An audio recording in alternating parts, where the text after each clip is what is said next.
2020 August 4-ന് ലെബനനിലെ ബെയ്റൂട്ടിൽ ഒരു വിനാശകരമായ സ്ഫോടനമുണ്ടായി.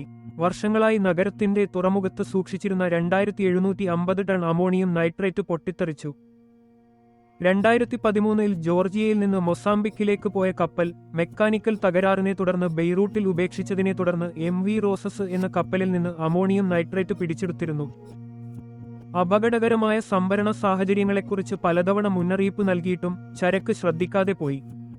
തീപിടുത്തത്തിലുണ്ടായ സ്ഫോടനത്തിൽ 200-ലധികം ആളുകൾ കൊല്ലപ്പെടുകയും 6500 പേർക്ക് പരിക്കേൽക്കുകയും 3 ലക്ഷം പേർക്ക് പലായനം ചെയ്യുകയും കോടിക്കണക്കിന് ഡോളറിന്റെ നാശനഷ്ടം വരുത്തുകയും ചെയ്തു. ചരിത്രത്തിലെ ഏറ്റവും വലിയ ആണവ ഇതര സ്ഫോടനങ്ങളിലൊന്നായ ഇത് സർക്കാരിന്റെ അനാസ്ഥയ്ക്കും അഴിമതിക്കുമെതിരെ വ്യാപകമായ രോഷത്തിന് കാരണമായി. ഇത് ലെബനന്റെ നിലവിലുള്ള രാഷ്ട്രീയ സാമ്പത്തിക പ്രതിസന്ധികളെ കൂടുതൽ വഷളാക്കുകയും അന്താരാഷ്ട്ര സഹായത്തിന് പ്രേരിപ്പിക്കുകയും ചെയ്തു.